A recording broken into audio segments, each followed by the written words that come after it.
So good morning students.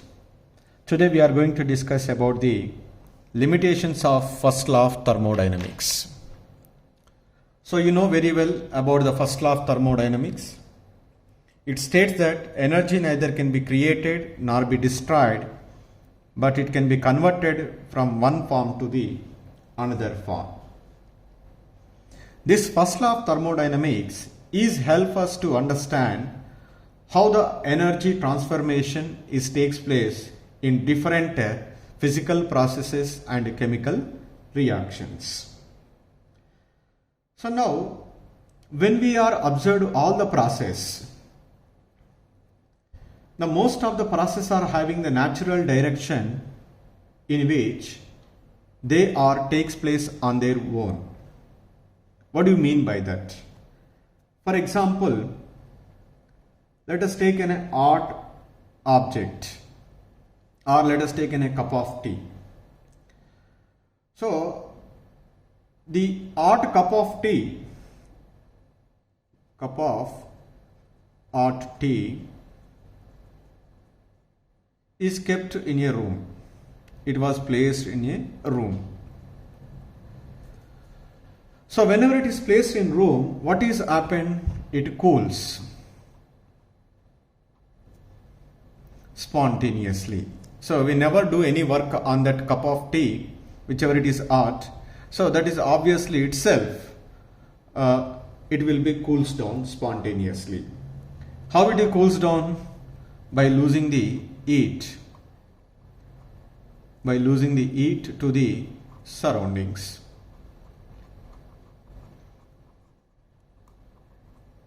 Lose heat to the surroundings. It will be cools down.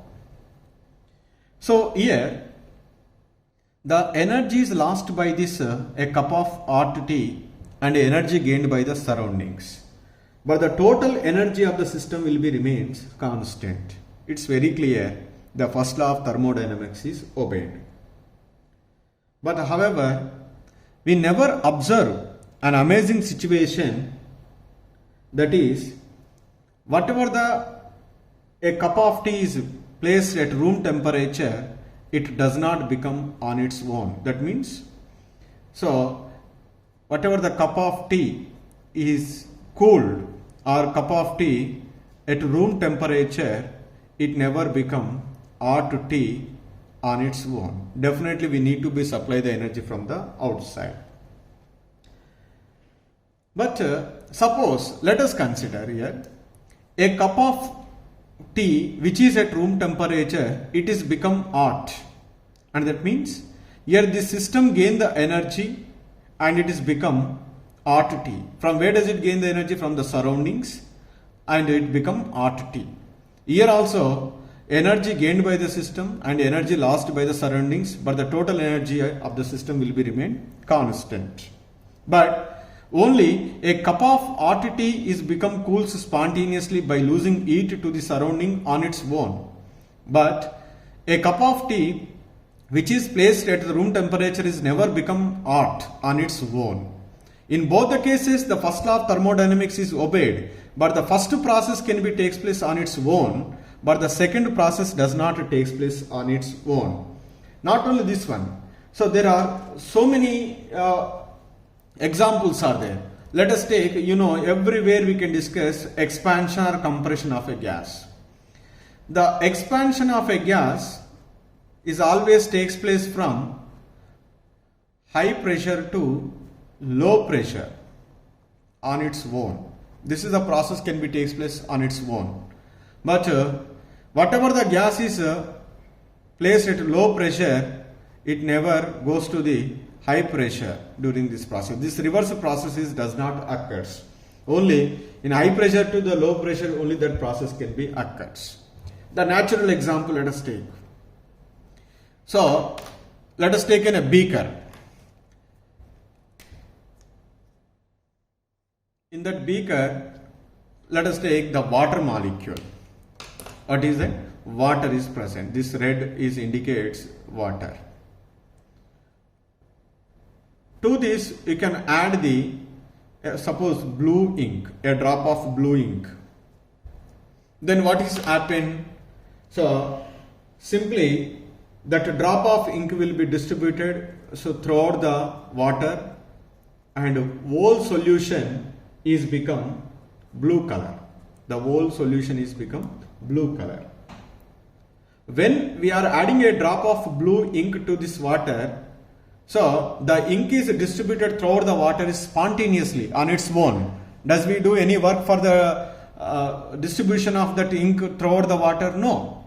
On its own, that ink will be spread throughout the water and the whole solution is become blue color solution. But that reverse situation is happened? No. We have never seen that reverse process. Thus, whatever the dispersed ink is there, that dispersed ink spontaneously accumulates to form a drop of ink? No, it never form. The dispersed ink, whatever it is there, it never again accumulate to form of a drop of ink? No, it never form. And that means certain process takes place in only one direction on their own, but the reverse process does not take place on their own. Similarly, in chemical reaction also, for example, you know very well, sodium hydroxide and HCl. So whenever these two are reacting together, immediately they can form NaCl and water. This is the reaction can be takes place on their own without doing any work. Just we are mixing, immediately that reaction is completed in a fraction of seconds. But whenever a sodium chloride is dissolved in water, it does not form NaOH and HCl. So the reverse reaction, so that is does not occurs. So for example, let us take carbon plus oxygen to form carbon dioxide. When the carbon is initiated, initially when you are supplying a little amount of oxygen, initially only, once the burning started, so continuously the carbon is converted into carbon dioxide. But that reverse reaction, the carbon dioxide, so never form the carbon and oxygen on its own. Like that, many of the chemical reaction also will be takes place on their own in one direction, but in the reverse direction they never takes place on their own. All these physical processor or chemical processor leads to a conclusion. What is that conclusion is, these reactions can be or these processor can be takes place on their own in one direction. Why they cannot proceed in another direction? That is the one question will be comes to our mind commonly. So why that reactions can be takes place? Why that physical processor takes place only in one direction on their own? Why not it takes place in another direction, that is in reverse direction on their own? That is could not explained by this first law of thermodynamics. That is the limitation of first law of thermodynamics. That means, so still if for your understanding I would like to say, let us take a water whose temperature is, for example, say 30 degrees centigrade. So let us take an ice. This ice is at 0 degrees centigrade. So now here the water is present, that is 30 degrees centigrade. So now whenever this ice is added to this water, generally what is happened, you know very well, because when ice 0 degrees centigrade is added to this water, immediately the temperature of the water is decreases. And here the temperature of that ice is what happened, increases. Finally, at a particular time, the constant temperature is observed. This is the normally we know. Suppose if you are applying the first law of thermodynamics, when 0 degrees centigrade of ice is added to this 30 degrees centigrade, this is having certain amount of energy. For example, say this is having certain energies. In that one, I like to remove the 40 joules of energy. That whenever this ice is dissolved in this water, what I say that this 40 joules of energy is supplied to this water. What is happened? When 40 joules of energy is supplied to the water from this ice, okay, the Q amount of heat is supplied to this one. What is happened? The temperature is to be increased according to the first law of thermodynamics, because once it loses, it should be gained. Here, temperature, when the 40 joules of heat is lost, so when the loss is then the temperature of ice is decreases. Here 0 degrees centigrade to 1 degree centigrade, minus 1 degree centigrade. Here 30 degrees centigrade to 31 degrees centigrade. But is it happens? No. Obviously, whenever ice is dissolved in the water which is placed at 30 degrees centigrade, the temperature of the water is decreases from 30 degrees centigrade to 27 or 26 or 25 or 29 or 28, but it never increases. But according to first law of thermodynamics, so what there says, the conservation of energy, and once the energy is transferred to the another one, okay, your energy is decreases, your energy is increases. Energy decreases means the temperature should be decreases. Your energy is transferred to this water so that the temperature is increases, but the total energy of the system will be remains constant. But is it happens naturally? No, it never happens. What is happen whenever the 0 degrees centigrade water is, okay, ice is added to the water at 30 degrees centigrade, the temperature of the water is decreases, the temperature of ice is what happen increases. In the reverse one it takes place. Okay, that means here whenever an hot object is mixed with a cooled object, the heat is always transferred from the hot object to cool object. It never transferred from the cool object to hot object. Why it is not transferred the heat from cool object to hot object? That is could not explained by this limitation. That is first law of thermodynamics. So here, whenever take any physical or chemical process, in one direction the processes will be takes place on its own, in another direction so the processes does not takes place on their own. Why it does not takes place on their own? It is not explained by the first law of thermodynamics. That is can explained by the second law of thermodynamics. So before going to discuss the second law of thermodynamics, let me know about the two important names of the process. They are, one is spontaneous process and another one is non-spontaneous process. Spontaneous process and another one is non-spontaneous process. So what I mean by the spontaneous and non-spontaneous process? So spontaneous process means a process which takes place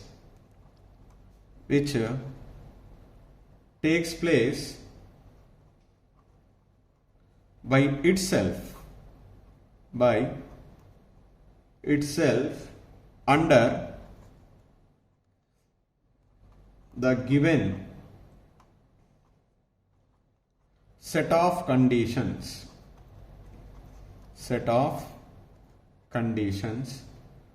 once it has been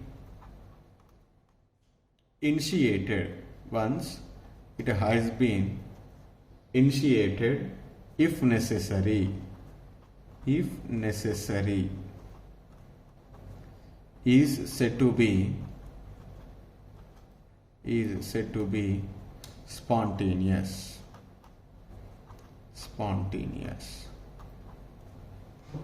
So which process takes place? The process which takes place on their own, they are called spontaneous process. In certain process, some initiation is needed. So in the initially, once we need to supply certain amount of energy, so then immediately that process was initiated. That process is also called as spontaneous process. So these are also called as feasible process or probable processes. Feasible process or probable process. For example, let us take the sugar dissolved in water. Let us take certain quantity of water. To that one we can add sugar without doing any work. The sugar is dissolved in water to form sugar solution. It is an example of spontaneous process. Sugar solution. For example, let us take the water in an open container. So now, what is happened normally, especially in the summer, the water is evaporated. The evaporation takes place. So this water is keep on evaporating. So from this container is called as a spontaneous process. So here, not only from the container, even ponds, from the lakes, like that. All these are the spontaneous process. Or suppose, for example, the flow of water from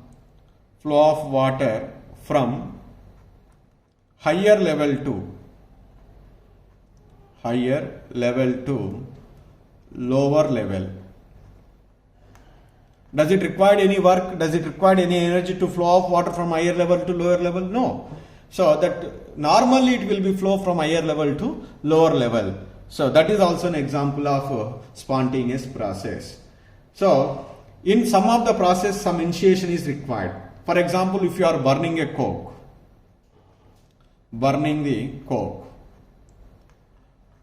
So once initially you can start the burning with the help of a matchbox, you can start the burning initially, then the coke is continuously burning. There is no need to be supply throughout the process of burning of a coke. Just initially, just you can ignite that coke. Immediately the burning started, it will be continuously takes place till the total coke is burned. So burning of a coke is also called as, what is that? So spontaneous process. Like that, the most of the natural process, all the natural process which are takes place, natural process are the examples of the spontaneous process. So simply, spontaneous process means the process which takes place on their own under given a set of conditions, or sometimes some initiation is required to start the process. That process are also called as spontaneous processes. So the other one is non-spontaneous process. So what do you mean by the non-spontaneous process? So these are opposite to the spontaneous process. They never takes place on their own. Definitely we need to supply the energy continuously to the system. Then only that process can be occurs. That is called non-spontaneous process. So it is defined as the process which are forbidden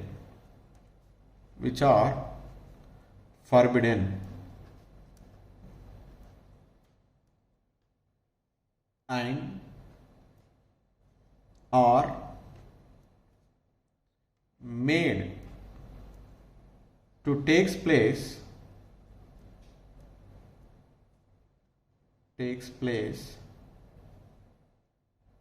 only by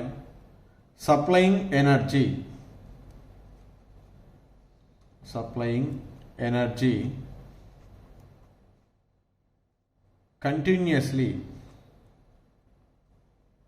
continuously from outside of the system,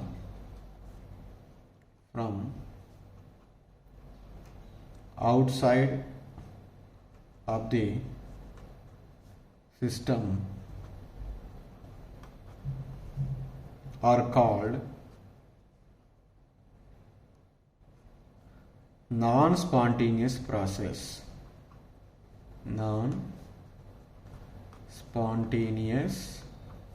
process. The process which are forbidden and are made to takes place only by supplying the energy continuously from the outside of the system are called non-spontaneous process. For example, if you want to eat a cup of cool tea, then definitely we need to be supply the energy from the outside. We need to be eat on the stove continuously, then only that tea become hot. So example is a cup of tea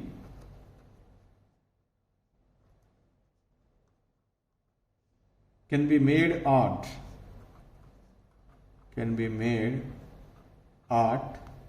by eating.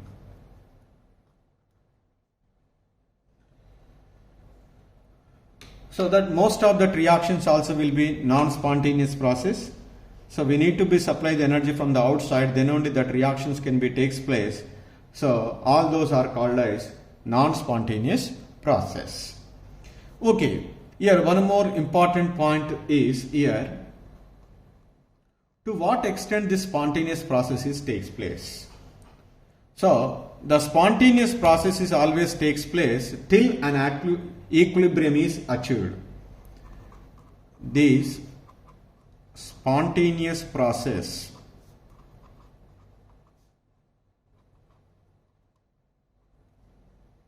proceed till an equilibrium is achieved. Equilibrium is achieved.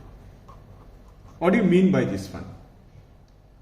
So, for example,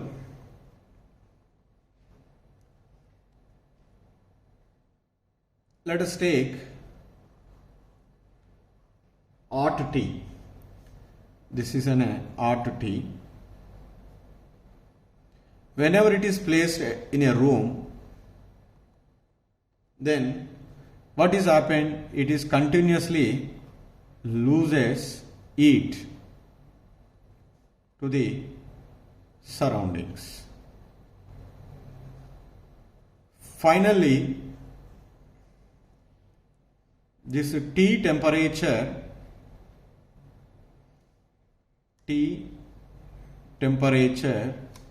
is equal to the surrounding temperature. That means no change in temperature of T till that this procedure takes place, that spontaneous process.